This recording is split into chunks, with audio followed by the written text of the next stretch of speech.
So often your students will come to you and say that the baby's ID isn't working, and they'll say sometimes it works and sometimes it doesn't. So this is particularly for the instance if the ID is working sometimes and sometimes it's not. So the baby has two antennas, one up underneath the chin and one down in the bottom of the baby. On the back and the front of the baby is the best place to hold the ID. You can see that on the student card. The student care card came with the baby. You can see the little targets where the baby IDs are best placed. That's where the antennas are situated.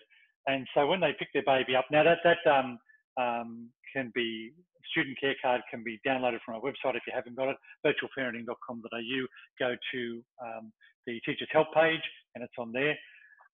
So when the baby starts to cry, if they pick their baby up, and if they're naturally holding it here, they bring the ID around and just rest it on one of those antenna points, okay? And they hold it still. They don't move it or swipe it or scan it.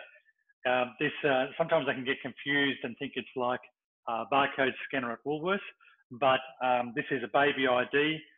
It's best not to call it a swiper or a scanner. It is the baby's ID, and it's held on the antenna when the baby starts to cry. I'll pop this baby into a demonstration mode and give you a quick demo on how that works. So pretend the baby's sleeping. That chimed because I just started the demo. The baby will start to wake up. You'll hear it start to grizzle. Okay, so they pick their baby up and they just hold that ID under there and the baby will chime, okay? So it's just hold it there for a couple of seconds. And I'm just going to stop that demo now. I'll do it one more time. Okay, now that chimed because I stopped the demo. I'm going to start the demo again, chimed again. So the baby will start to grizzle.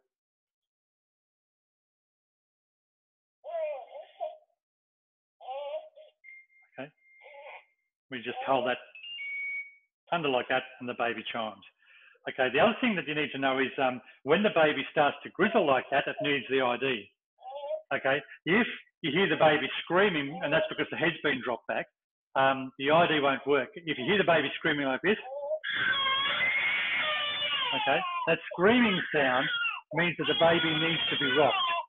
The only thing that will calm it down, so as they rock it, just like I am now, you'll hear it start to settle down and start to stop and start to settle itself, okay? So you cannot use the ID when the baby is making that screaming sound. You use the ID when the baby first starts to wake up and has that grizzly sound. That's when you hold the IDs to the antenna point. You can hear the baby starting to calm down now. It takes about 2 minutes. 2 minutes can feel like an eternity when a baby's crying. If you rock it too hardly, you can also set it off again. So you need to just take it nice and steady, just rocking about the pace I'm doing now. And you can hear the baby calming down. And then it stopped.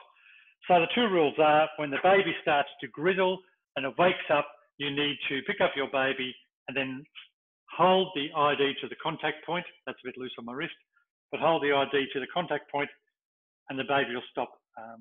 It'll chime and then it'll require care. If the baby is screaming, you rock it. So those two things, if the baby is grizzling, wakes up and starts to grizzle, use your ID and hold the ID on antenna, don't swipe or scan. And the second thing is if the baby's screaming, just rock it. Okay? The baby's starting to wake up again, so I'll do it one more time. Okay, just get the ID. Away you go. Okay, that's how to use the ID correctly.